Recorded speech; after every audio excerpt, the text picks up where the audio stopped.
Flash meteorologist Dave Downey here. We're watching for the potential of what will be probably hurricane, at least tropical storm Imelda to impact the southeastern U.S. coast. You can see it over my left shoulder over the first half of next week. Let's show you what satellite looks like right now here. You can see both Hurricane Humberto, which has strengthened considerably in the past day or so, doing very well there.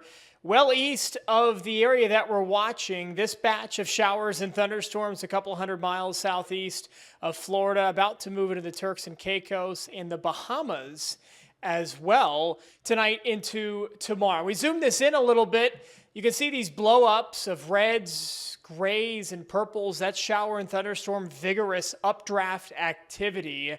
This is all going to consolidate into one area of low pressure that right now is located there, just off the tip of Cuba.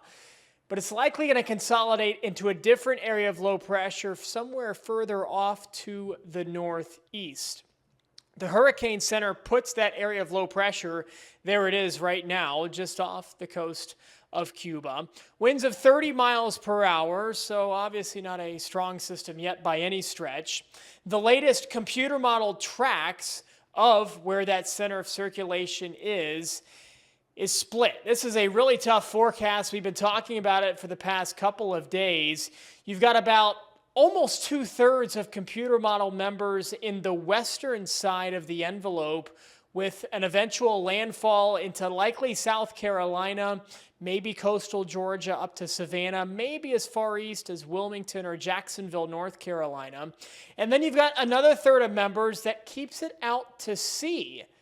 94L, which will be Imelda, in that secondary situation, gets sucked out to sea by Humberto.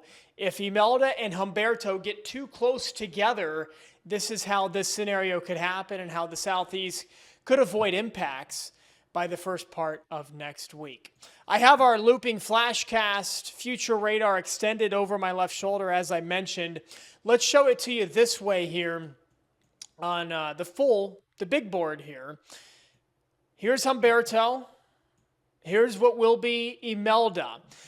In this model run of flashcast, they are far enough apart that Imelda does not feel the pull away from land of Humberto. So if we stretch this out a little bit, this is Friday morning. Here we are Saturday morning. There's enough of a gap here between Humberto and Imelda, what will be Imelda, that they can kind of act independently of each other. If Humberto was, say, here and Imelda was here, closer together, the centers of the storm closer together, we would see the Fujiwara effect at play, which has been a popular term online the past couple of days. Fujiwara, when two storms start to interact, feel the effects of each other. It's not that they combine into a superstorm. That 95% of the time does not happen. In this case, we want these two storms to interact to pull Imelda away from the coast and not impact the southeastern U.S. coast.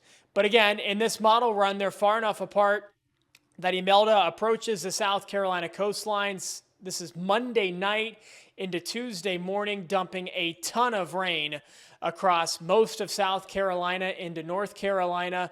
There's likely going to be a tornado threat in this situation on the northeastern quadrant of the storm. We saw this last year with Helene and with Debbie in the Carolinas.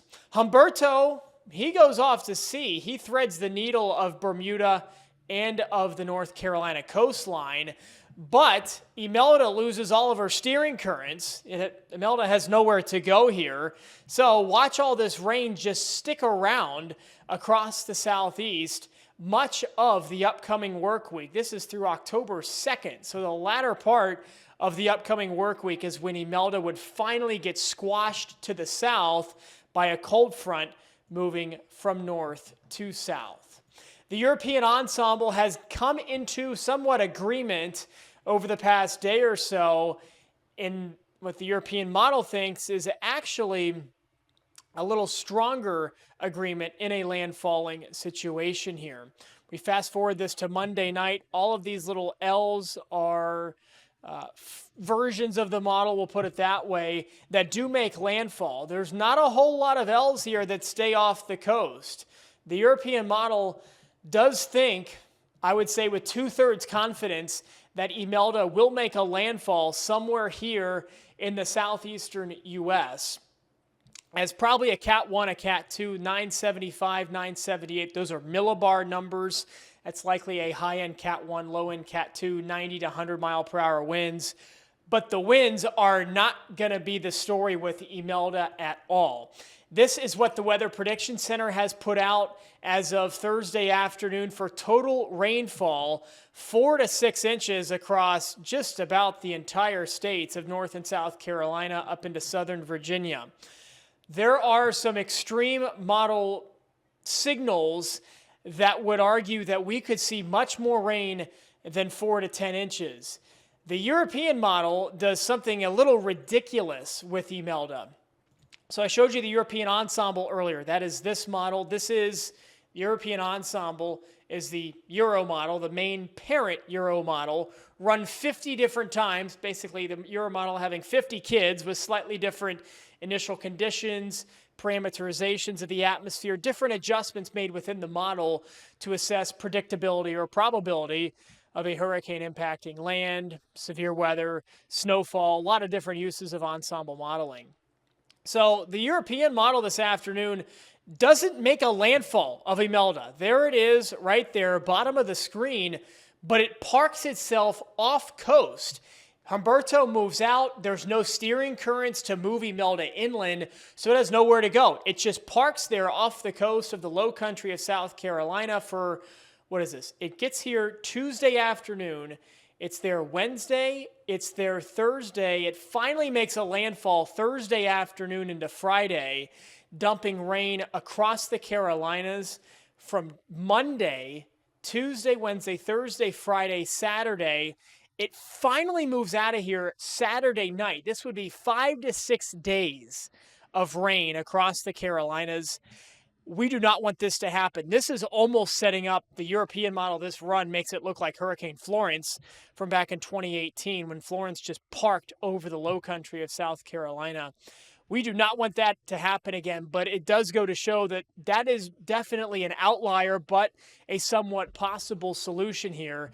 And the rainfall totals are, I mean, they're just ridiculous. 32 inches of rain. Most of this is off the coast, but 8 to 10 across the triangle, 12 to 20 across South Carolina. Again, that is the extreme scenario of what this is likely to be. This is the essentially average forecast from the Weather Prediction Center.